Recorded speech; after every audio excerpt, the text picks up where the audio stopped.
welterweight.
Colombia's Tomas Molinares. From Trump Plaza on the boardwalk in Atlantic City, New Jersey, as HBO presents a welterweight championship doubleheader. First, Lloyd Honeyghan will defend his WBC welterweight crown against #1 contender Yungkil Chung. And then the WBA title will be put on the line as champion Marlon Starling faces the top-ranked, undefeated Tomas Molinares. Both are scheduled for 12 rounds.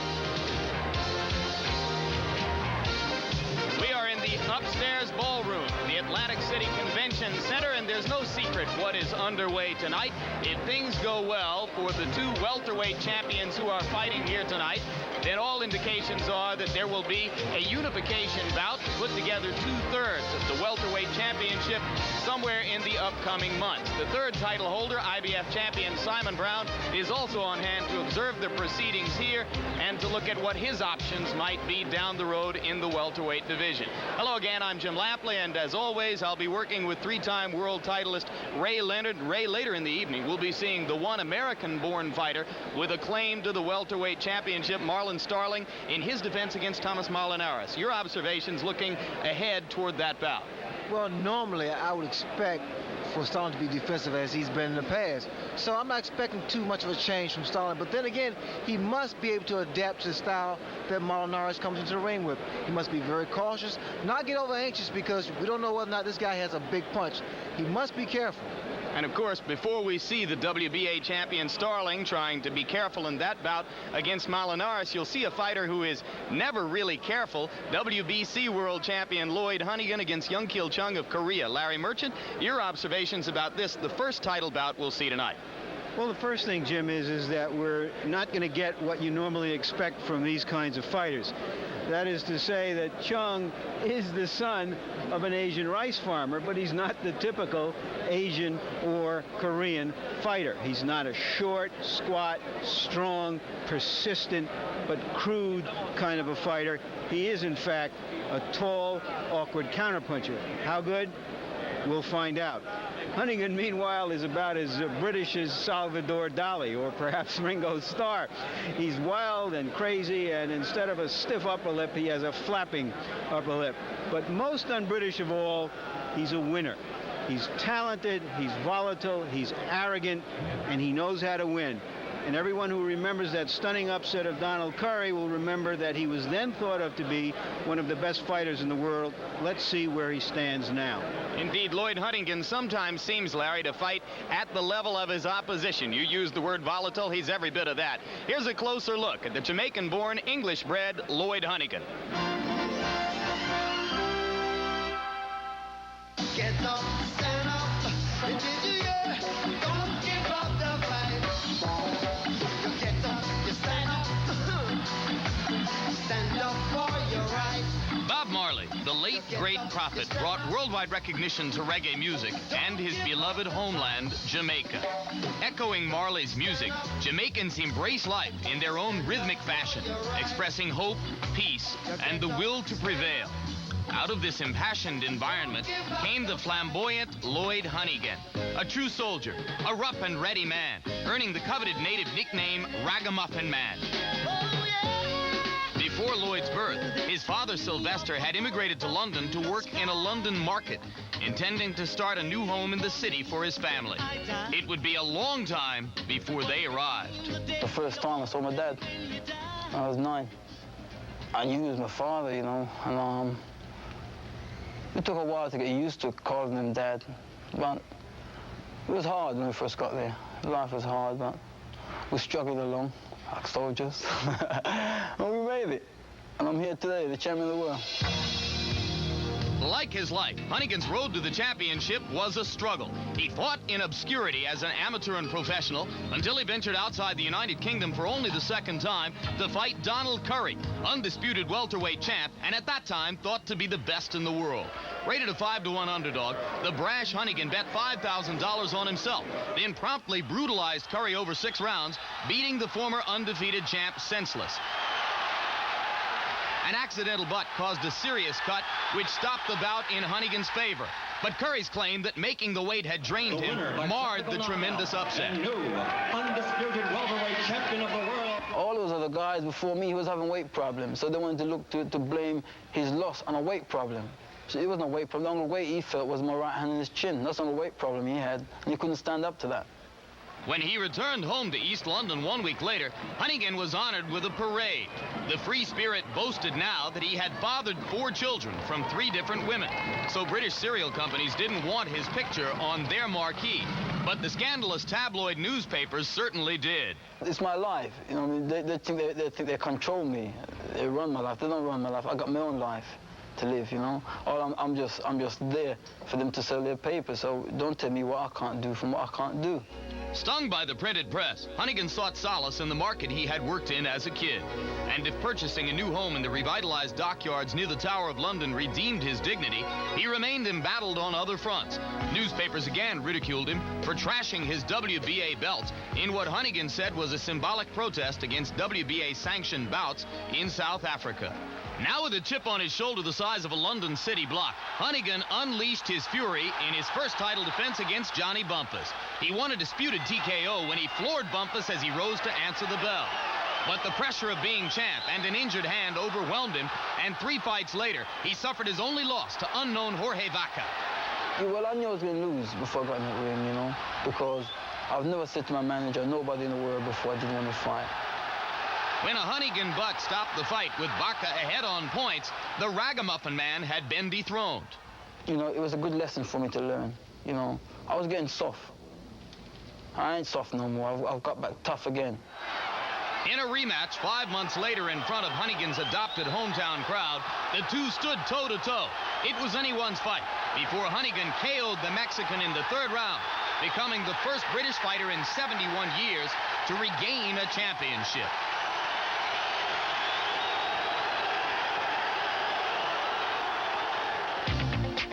Now weary from being Fleet Street's flavor of the month and intoxicated by the lure of the almighty dollar, the 28-year-old Honeyghan elected to test the waters of America. This Jamaican-English hybrid would come and learn to train the American way.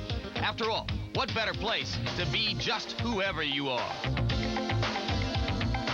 I just want the people of America, I'm just come here to just do a job and just accept me for what I am, ragamuffin, every time.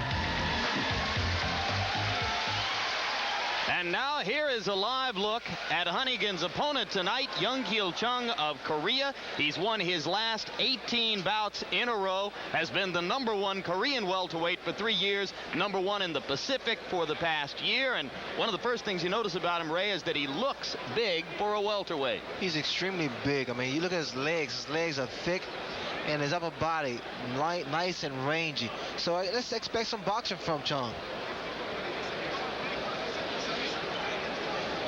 If you want to know what that printing is on the back of his shirt, he represents a cake bake company, which is why Lloyd Honeyghan said he thought this fight would be a piece of cake.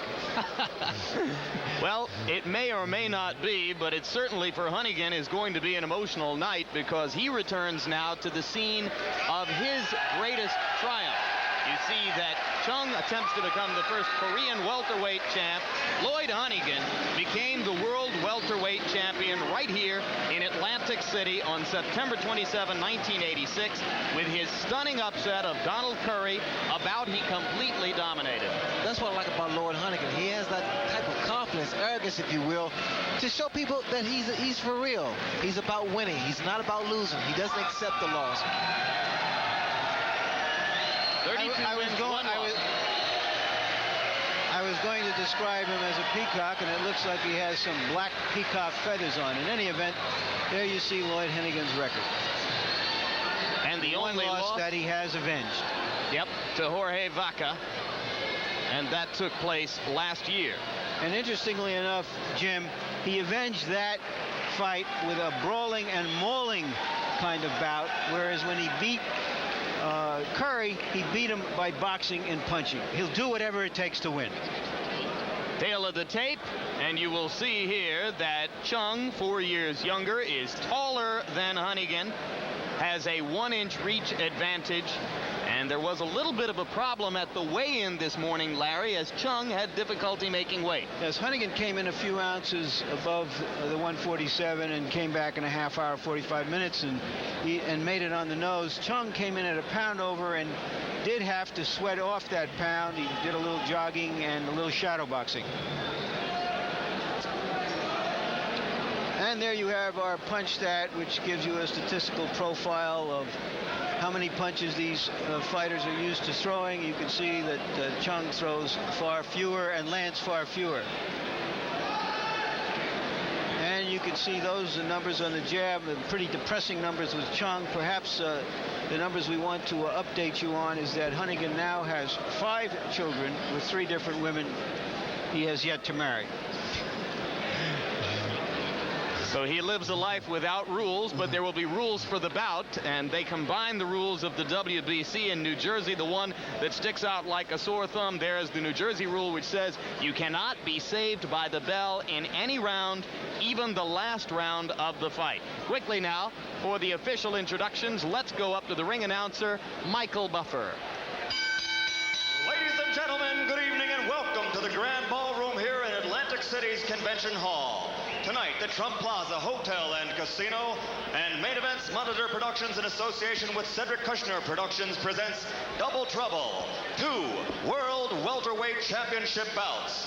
These bouts are sanctioned by the New Jersey State Athletic Control Board, Boxing Commissioner Larry Hazard, Deputy Commissioners Nick DeBallestreri and Lawrence Wallace, and the chairman is Jerry Gormley.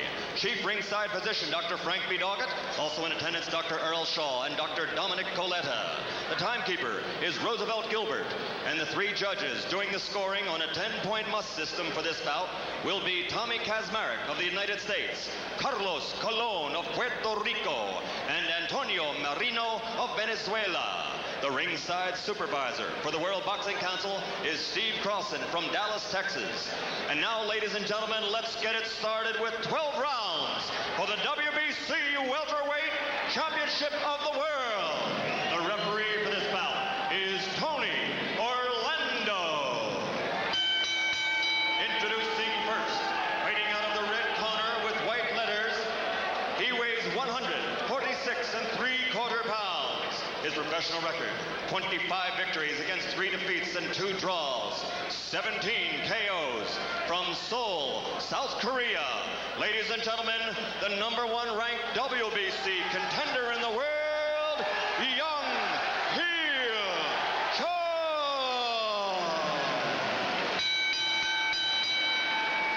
And fighting out of the blue corner, wearing the solid black trunks and weighing in at an even 147 pounds, his record, 32 victories against only 1 defeat, 21 by KO. Originally from Kensington, Jamaica, now living and fighting out of London, England, introducing the 2-time welterweight champion of the world, Lloyd Honeyghan.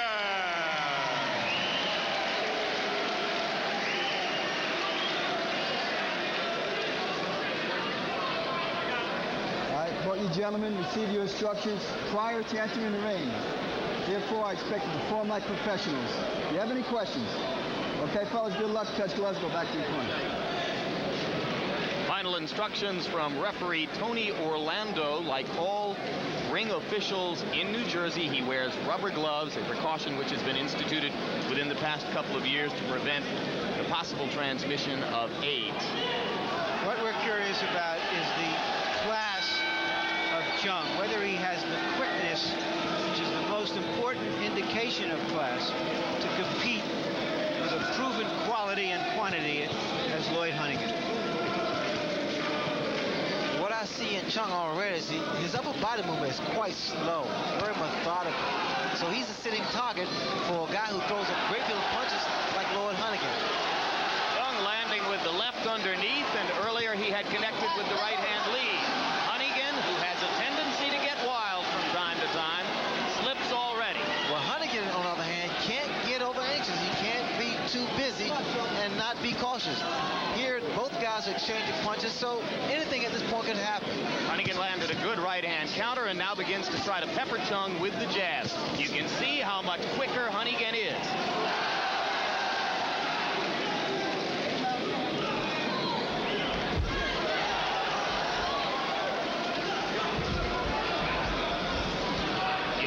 See that Chung has the bigger upper body and is able to muscle Honeyghan a little bit when he gets him along the ropes.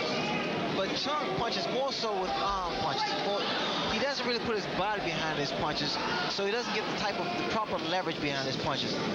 On the other hand, it's like a low body shot there thrown by Chung. Tony Orlando telling him he can't hold Honeyghan's head while he comes up with the uppercut like that. Well, with Honeyghan, I like his jab. He set his man up with the right hand.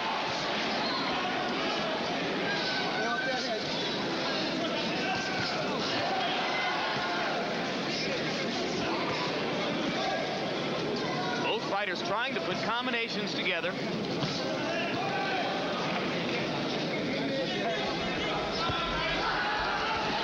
1 minute to go now in round one.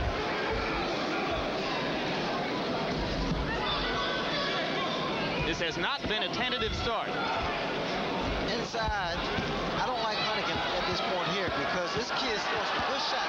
Chung is throwing some beautiful body shots. And he's throwing combinations. He's not throwing one shot, he's throwing two punches. He's done a double that left hook to the midsection to the head. And I'm sure what you don't like, Ray, is that Honeyghan's allowing himself to be pinned against the ropes and muscled by Chung. Honeyghan is a better boxer than people expect.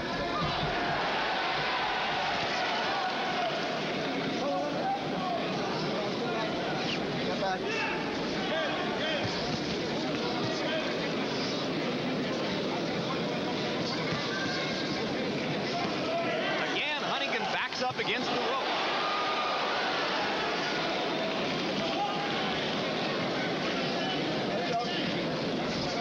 Round one comes to a close.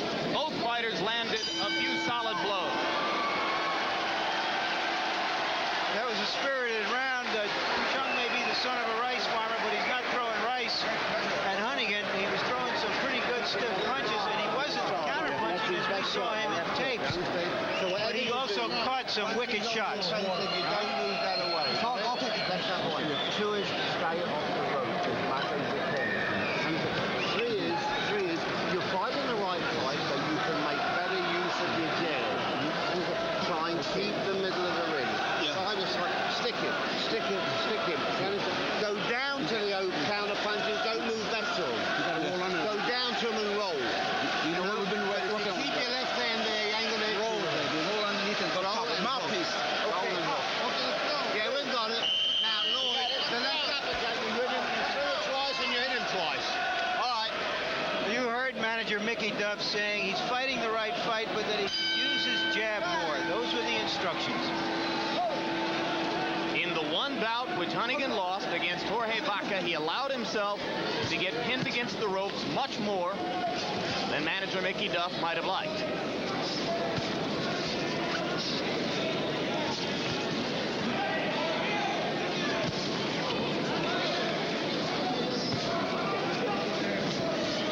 You see how much more effective that Lloyd Honeyghan is on the outside.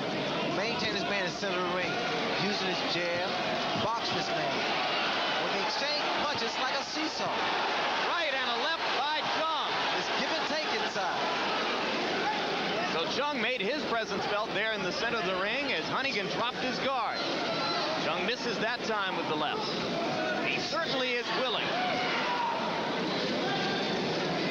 Off his head, Mike. Come on, off his head, Chung. Come on, let's box now. All right, break. No punches, step back clean. Step back.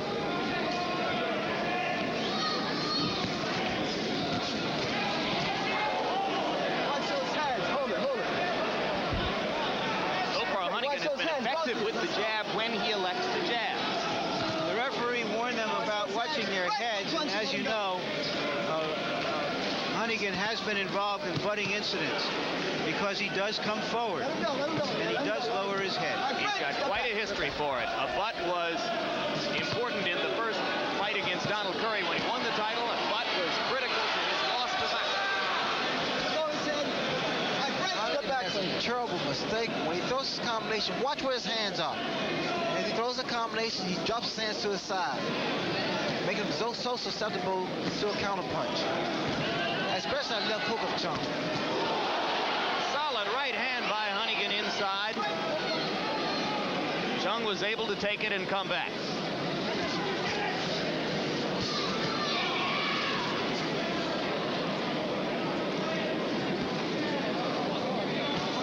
And again, Honeyghan himself backs up against the ropes and Chung goes to work.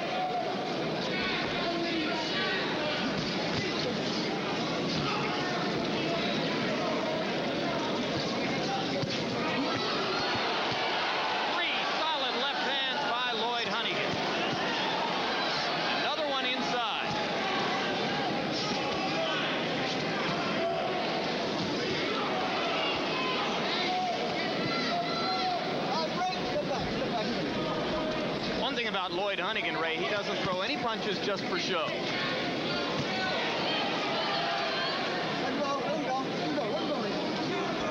Let him go.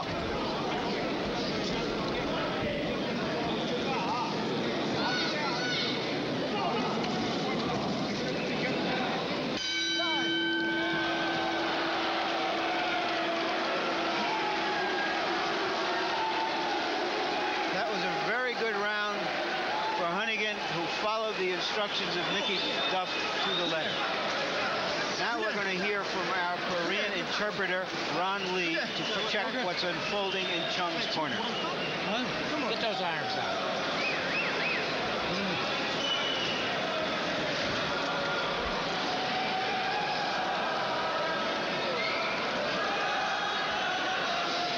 So far, that's a script without dialogue.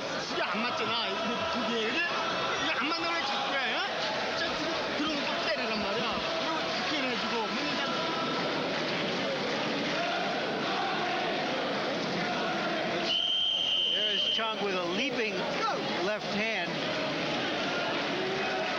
but its power was spent by the time it got to Honeyghan. Honeyghan is putting on a classic boxing exhibition here.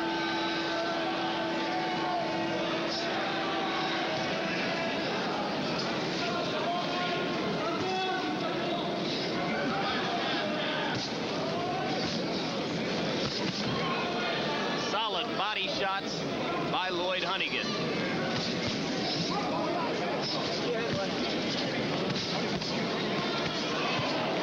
Honeyghan really connecting inside. What I see in Lloyd Honeyghan is great counterpunching. The way he uses his body, he floats in, floats out. He lets Chung throw his shots, then he comes back with shots of his own. I don't like where the heads are because these guys here, there could possibly be a headbutt here. Well, it would appear, Ray, that Honeyghan's punching power is beginning to take its toll.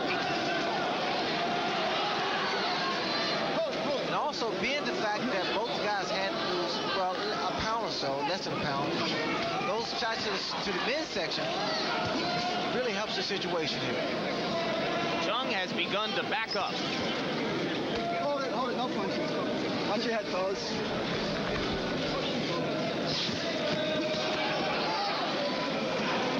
I'm seeing the accumulation of blows starting to wear down Chung. Those body shots thrown by Lloyd Honeyghan is starting to become very effective here. Well, these are wicked body shots, Ray. He's landed at least a dozen of them in the round. There, a left to the jaw inside and a right. Honeyghan is piling up points now against Chung, who's beginning to lose his punching accuracy. Well, what Chung is actually doing, he's using those broad shoulders of his, pushing this man back.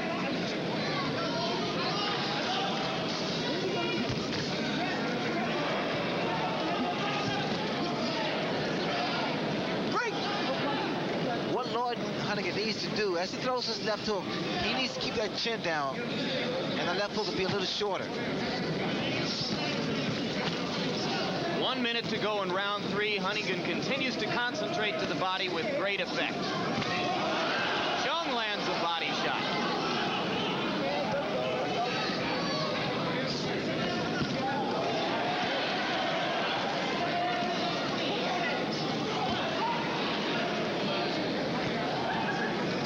Fight at this pace. What's going to make the difference is conditioning.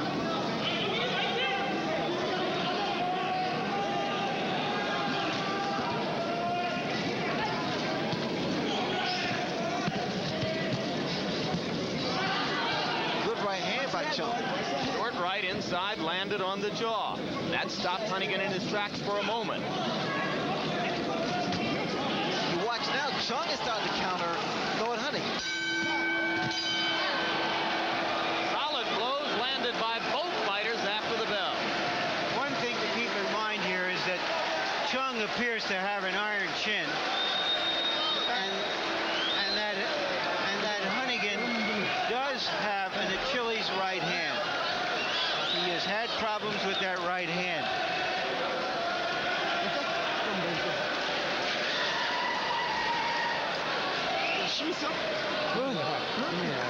Do you have enough stamina? Don't worry about it. Just be natural.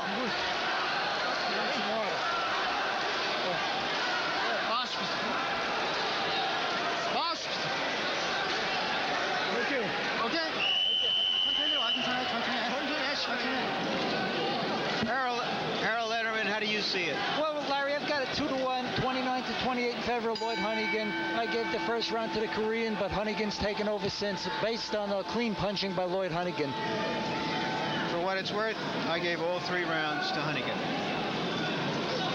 who has come out left-handed in this round. He will occasionally switch to southpaw. Has done it in each of his championship defenses, including the loss to Vaca.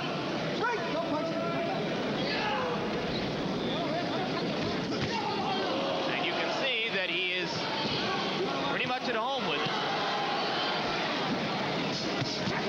3 solid lefts already landed off of the left-handed stance by Honeyghan. What's happened now, because Honeyghan is southpaw, he has Chung reaching in. And what Honeyghan wants to happen is for him to reach in and for him to catch him on the way in with a straight left hand. Lloyd conceives that his jab may not be as effective from the southpaw stance, but he thinks his left is more effective. It's also a smart maneuver to turn southpaw, having a damaged right hand.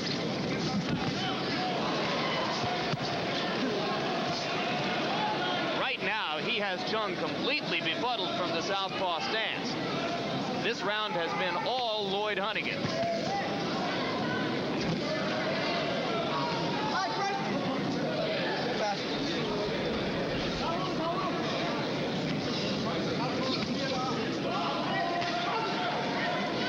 Still throwing the right hand. So if it's bothering him, it's not keeping him from throwing it. He has bone chips which float around among the metacarpal bones of the right hand. Sounds like a crap game in there, they tell me. He's just outboxing Chung. Chung stands straight upright, and it makes him so easy to hit. Such a sitting target. And the skin on Chung's face has begun to turn as red as his shorts from the constant peppering that Honeyghan has delivered in the last 3 rounds. Notice Honeyghan steps to his left and throws that left hand. Watch, he come back with the left hand. There's the left hand again. He's he's having a cake day. It's going to happen every time, Jim. As long as he's southpaw, takes that step to his left, Honeyghan, and drops the left hand. And you also saw a good illustration of how much Chung has to lunge to try to get at Lloyd when he's in this southpaw stance. Right to the rib cage, landed solidly. Round 4 coming to a close. Honeyghan lands another left. And Chung misses as the bell sounds.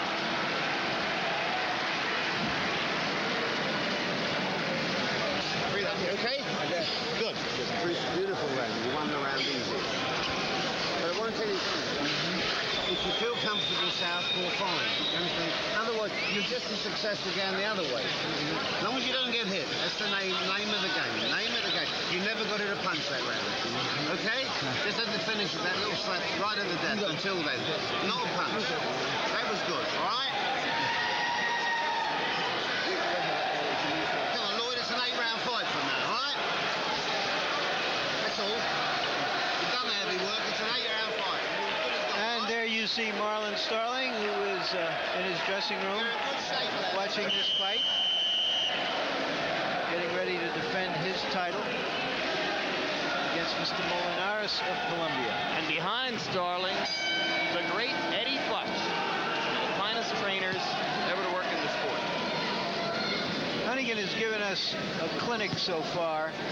In the early rounds, he brawled and mauled, and here he is boxing and punching and turning left-handed and dominating throughout against a very strong and game Korean.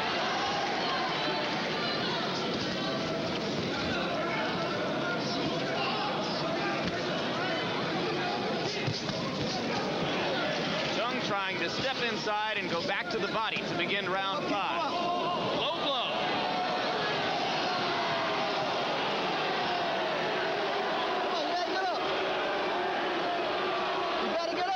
There was a low blow.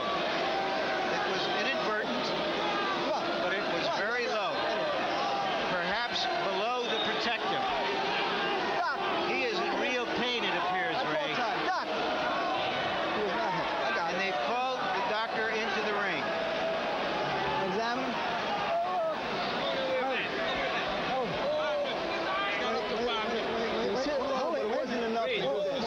Larry Hazard of the New Jersey State Athletic Commission has just told Tony Orlando that he can have as much as 5 minutes. Harold Letterman, give us the lowdown on what can happen here. Well, Jim, the way I see this is that since Chung did not get up, he got fouled. He can't win the fight on a foul. In the state of New Jersey, he has up to 5 minutes rest, at which point, if he doesn't continue, he loses the fight on a TKO. In other words, Honeyghan would win on a technical knockout. Chung cannot win the fight on a foul. So there's no doubt that Chung can just lay there and expect to win the fight. He must get up and he must continue. The Jersey State Athletic Commission will give him as up to 5 minutes. He's complaining about something on his backside. I don't quite understand, but obviously he was really slugged low. Let's see if we can get a shot of it. Here they are, shoulder to shoulder. There's the left hand, and you can see it starting low and landing very low. Remember that Honeyghan actually lost his title on a bad break of this nature on a butt. But in that bout, he was trailing on 2 scorecards against Honeyghan in the 7th round. Correct. After a point was taken off because of the butt. Finally, the Korean cornermen have come into the ring. I don't know, Harold, why aren't they right there helping him? Are they not able to? Well, he's supposed to get 5 minutes rest. To the best of my knowledge, no, the cornermen can't help him. You can give him 5 minutes rest, you can put the stool in the ring, but you can't give him instructions. You know, you can't use this period to give him instructions on how to fight the fight, Larry. He's got, all he's entitled to is 5 minutes rest, at which point he has to continue or he loses on a technical knockout. That's it. Now, the chairman of the Jersey Commission, Larry Hazard, is explaining the situation. Right, because he doesn't speak English. Now, notice, Lloyd Honeyghan Honeyghan is in a neutral corner. He's not getting any instructions whatsoever from his seconds. Therefore, Chung is not entitled to any instructions from his seconds on how to fight this fight. All he's entitled to is a rest period, at which point he must continue. They called the fight off. The fight is over.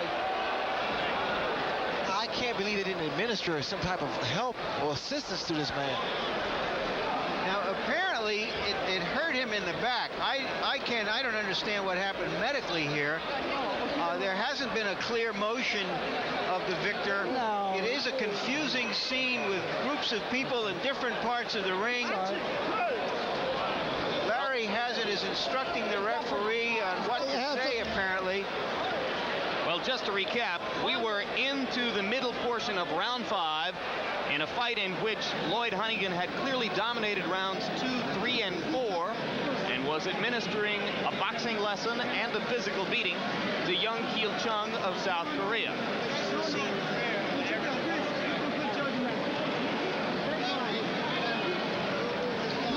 Official time, 42 seconds into the 5th round. Our Larry Merchant has now left the announce position to go talk with Larry Hazard of the New Jersey State Athletic Commission, and you see Chung attempting to react. And Ray, one more look at the low blow. Oh, no question about it, was a low blow, but it was an accidental low blow. It was an unfortunate situation because Chung was trying to hold his own for a while, but it was clear, in fact, that Lloyd Honeyghan was starting to come on strong. Honeyghan appears destined to attract unusual situations in virtually all of his title bouts. Of course, there was a but, which opened up a cut on Donald Curry in the fight in which he first won the welterweight championship here in Atlantic City almost 2 years ago. Let's take a look at what the official punch stat totals, or the unofficial punch stat totals, I should say, were at the time at which the bout was stopped. Honeyghan having landed 51% of 319 blows. Pretty busy performance for Honeyghan.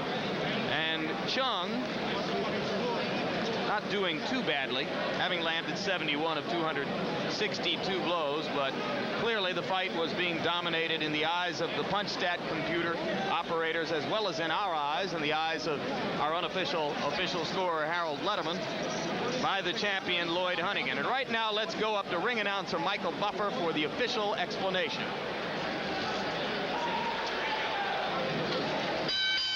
Ladies and gentlemen, your attention, please. Under the rules of the WWC and the New Jersey State Athletic Control Board, this is what happened. There was a low blow. A fighter cannot win a bout after receiving a low blow. There is only a point deduction, which goes against the fighter who threw the low blow.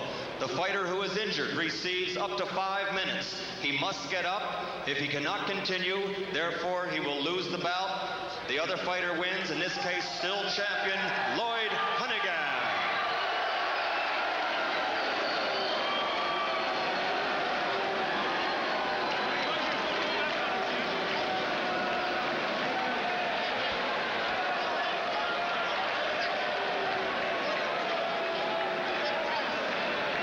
So Lloyd Honeyghan has retained. It is a technical knockout at 42 seconds of the 5th round. Technical knockout, 42 seconds of the 5th round. His WBC World Welterweight Championship. And what was a pretty good performance, Ray, is now likely to be overshadowed by the circumstances under which he keeps the title. Well, I tell you, it was an unfortunate scenario that took place, but these things do happen. And Chung was trying to hold his own. He's a little devastated, quite naturally, because he has so many people to come to America to see whether or not he could take the title from Lloyd Honeyghan.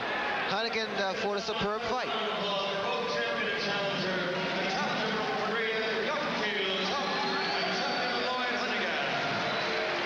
All right, Larry Merchant standing by right now with the champ, Lloyd Honeyghan, and let's go up there. Larry? Lloyd, I know you're happy you won the fight, but you can't possibly be happy at the way it ended. No, I'm not really happy the way it ended, you know.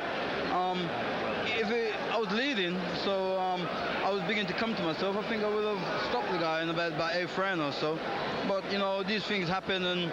Well, you yourself have lost the title on a butt when you were behind, but still, that was a very, very low blow. You're standing there in the corner seeing him writhing on the canvas. What were your thoughts at that time? Yeah, well, he hit me low too, you know. I could have went down, but I hold it. I was hurt pretty bad when he hit me low, but seems like I'm stronger than him. But, you know, he went down. I think he overacted a bit. I think he could have got up, but do you think do you think, just as a conversational piece, do you think it's quite fair that someone should lose a fight like that? No, I mean, it's rules are rules, you know. I don't make the rules. It was given 5 minutes, Larry, you know. That's absolutely true. We understand that the rules are the rules, but just as a fighter, a feeling for the other fighter, if you had gotten hit by a low blow, you would and lost the fight, you would feel. But he was a game tough kid. Well, you hit him with some heavy artillery. Yeah, but I was, like I say, he would have gone, you know, I turned southpaw and I was beginning to get the range of him. And like I was beginning to try and place my shots like to the body, I was beginning to toll on him, and every time I was trying to show from my punches to the body, he holds my head down. So when someone holds your head down, you're going to throw an uppercut. It's hard to bring it up, you know. Okay, Lloyd, tell me your thoughts about the next fight, Starling and Molinares, and your feelings about who you want to see win and what happens after that. Well, you know, I hope Starling win, and him can get it on. And I hope the fight don't go like this. I'll knock him out, but I hope it don't go like this. I hate to see a fight end like this. Maybe after me and Starling get together, and the winner can give Chung a return. I'm willing to give him a return, you know, in the near future. I'm willing to do that. Thank you very much. Thank you. And now back to Jim at ringside.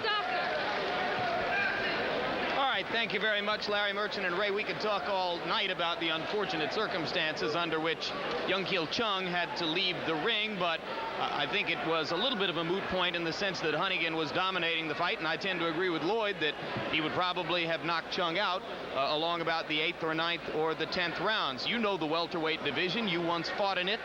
You see Lloyd Honeyghan now one more time. Your impressions of him and what he did tonight to add to or embellish his credentials as a champion.